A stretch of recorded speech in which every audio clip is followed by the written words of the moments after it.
Like all ancient institutions, the Catholic Church has been slow to change, but in its power base of Rome, the balance is shifting.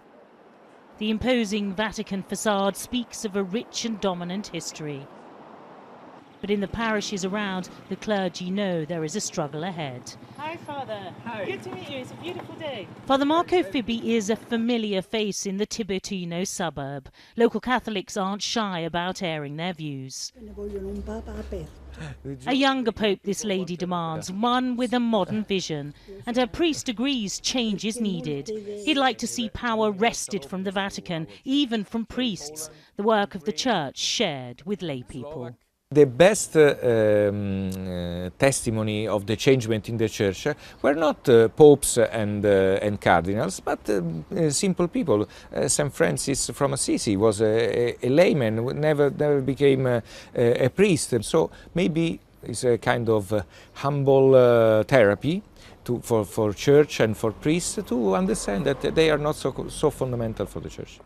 As much as anything, that shift may be needed simply to do the work. The number coming forward for the clergy is falling, but so too is church attendance right across Europe.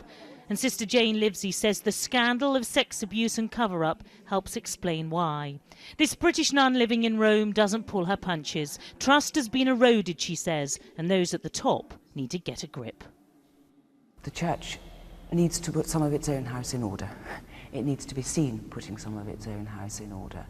And I think obviously we need a Pope who is a man of integrity and a man of prayer, but I think at the moment we do need somebody also who can be open-eyed about the fact that things are not going well in the government of the Church. At the heart of that government is the Roman Curia, the powerful, intensely secretive and predominantly Italian bureaucratic body in the Vatican, now facing intense scrutiny after leaked documents alleged high-level corruption and gay networks at the top. A report into the leaks commissioned by Pope Benedict remains under wraps. It's evident that dossier shows the power games in the Roman Curia, so much so that Pope Benedict took a step back, in his own words, from the divisions that slashed at the face of the Church.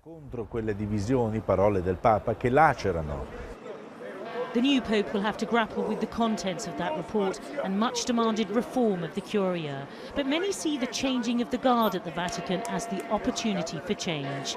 Change in this place so imbued with history, which has been a long time coming.